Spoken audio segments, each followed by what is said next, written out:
ডায়াবেটিসকে বলা হয় নীরব ঘাতক, কারণ ডায়াবেটিস নিজে তো আক্রান্ত ব্যক্তিকে চরম ভোগান্তিতে ফেলে, সেই সাথে আমাদের কিডনি এবং হার্টকেও আস্তে আস্তে অসুস্থ করে ফেলে। এছাড়াও শারীরিক আরও নানান বিপর্যয় ডেকে নিয়ে আসে।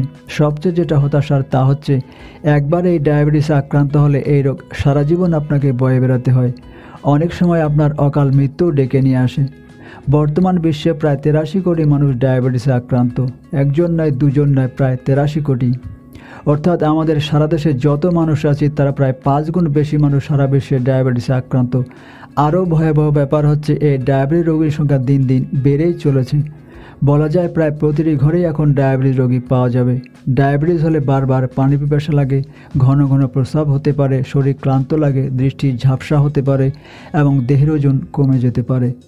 ডায়াবেটিসের কারণে আমাদের রক্তে গ্লুকোজের পরিমাণ বেড়ে গেলে দেহের ক্ষুদ্র রক্তনালীগুলো ক্ষতিগ্রস্ত হয়, যার কারণে দেহের বিভিন্ন অঙ্গে রক্ত সহজে পৌঁছতে পারে না। ডায়াবেটিস রোগে কোন কোন অঙ্গে কী কী ক্ষতিকর প্রভাব পড়ে বা লক্ষণ প্রকাশ পায়, সেটা নিয়েই আমাদের আজকের আলাপ। আশা করছি শেষ পর্যন্ত আপনাদের সাথে পাবো। তো চলুন শুরু করা যাক। নাম্বার 1, চোখের উপর প্রভাব। আমাদের রক্তে গ্লুকোজের পরিমাণ বেড়ে গেলে চোখের রেটিনার রক্তনালীতে প্রভাব পড়ে। এর ফলে আমাদের দৃষ্টি ঝাপসা হতে পারে, চোখে ছানি পড়তে পারে, গ্লুকোমা হতে পারে, এমনকি মারাত্মক ডায়াবেটিক রেটিনোপ্যাথি হওয়ার সম্ভাবনাও থাকে। রেটিনোপ্যাথির কারণে আমাদের চোখের রেটিনার পরিবর্তন ঘটে। যদি সঠিকভাবে রেটিনোপ্যাথির চিকিৎসা না হয় তাহলে আমাদের দৃষ্টিশক্তি কমে যেতে পারে এবং সেই সাথে অন্ধত্ব বরণ করা লাগতে পারে।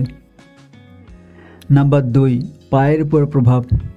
রক্তে গ্লুকোজের পরিমাণ বেড়ে গেলে সেটার প্রভাব আমাদের পায়েও পড়ে। আমাদের পায়ের স্নায়ু ক্ষতিগ্রস্ত হতে পারে। ডায়াবেটিসের কারণে পায়ের রক্ত প্রবাহ বাধাগ্রস্ত হয়, যার ফলে আমাদের পায়ের বিভিন্ন ক্ষত সেরে উঠতে সময় লাগে। আস্তে আস্তে ডায়াবেটিক ফুট বা ঘাও হতে পারে, এমনকি সঠিক চিকিৎসা না নিলে অনেক সময় পা কেটেও ফেলতে হয়। নাম্বার 3, কিডনির উপর প্রভাব। কিডনি আমাদের দেহকে দূষণ থেকে রক্ষা করে, দেহ থেকে সব ধরনের টক্সিন বা বর্জ্য পদার্থ ফিল্টার করে বের করে দেয়। এই কিডনির কার্যকারিতায় সাহায্য করে কিডনিতে থাকা অসংখ্য ক্ষুদ্র ক্ষুদ্র রক্তনালী।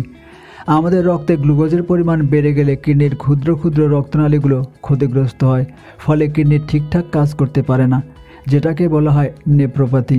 এর ফলে প্রস্রাবের প্রোটিন বেড়ে যায়, বারবার প্রস্রাবের চাপ আসে, রক্তচাপ নিয়ন্ত্রণে থাকে না, পা, গোড়ালি, হাত এবং চোখ ফুলে যায়, বমি বমি ভাব হয় বা বমি হতে পারে, ক্লান্তি লাগে। এছাড়াও আরও অনেক সমস্যা তৈরি হতে পারে। নাম্বার 4, স্নায়ুর উপর প্রভাব। রক্তে গ্লুকোজের পরিমাণ বেড়ে গেলে ডায়াবেটিক নিউরোপ্যাথি নামক স্নায়ুর ক্ষতির কারণ হয়ে দাঁড়ায়। ফলে অসারতা বেড়ে যায়, ব্যথা বা তাপমাত্রা অনুভব করার ক্ষমতা হ্রাস পায়। এছাড়াও জ্বালাপোড়া, তীব্র ব্যথা, মারাত্মক পায়ের আলসার বা সংক্রমণের মতো সমস্যা দেখা দিতে পারে। নাম্বার 5, হার্টের উপর প্রভাব। আমাদের রক্তে গ্লুকোজের পরিমাণ বেড়ে গেলে হার্টের রক্তনালী ক্ষতিগ্রস্ত হতে পারে, ফলে স্ট্রোক এবং হৃদরোগের মতো কার্ডিওভাস্কুলার জটিলতা বেড়ে যেতে পারে। তাই ডায়াবেটিস পেশেন্টরা উচ্চ রক্তচাপ এবং হৃদরোগের ঝুঁকিতে বেশি পড়েন। নাম্বার 6, দাঁতের মাড়িতে প্রভাব। রক্তে গ্লুকোজের পরিমাণ বেড়ে গেলে দাঁতের মাড়িতে রক্ত প্রবাহ কমে যায় এবং পেশি শক্তিও কমে যায়, ফলে দাঁতের মাড়ি থেকে রক্তপাত হয় এবং মাড়িতে প্রচণ্ড ব্যথা হতে পারে। এই ডায়াবেটিসের ঝুঁকি আপনি কিভাবে কমাতে পারেন? স্বাস্থ্যকর জীবনযাপনের মাধ্যমে রক্তে গ্লুকোজের পরিমাণ নিয়ন্ত্রণে রাখার চেষ্টা করতে হবে।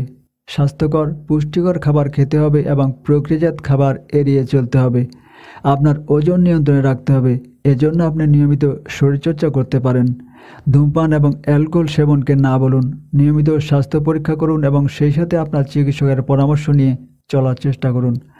সম্মানিত সুধী, ভিডিওটা কেমন লাগলো কমেন্টে জানাবেন। তো আজ এ পর্যন্তই, কথা হবে পরে কোনো এপিসোডে। আল্লাহ হাফেজ।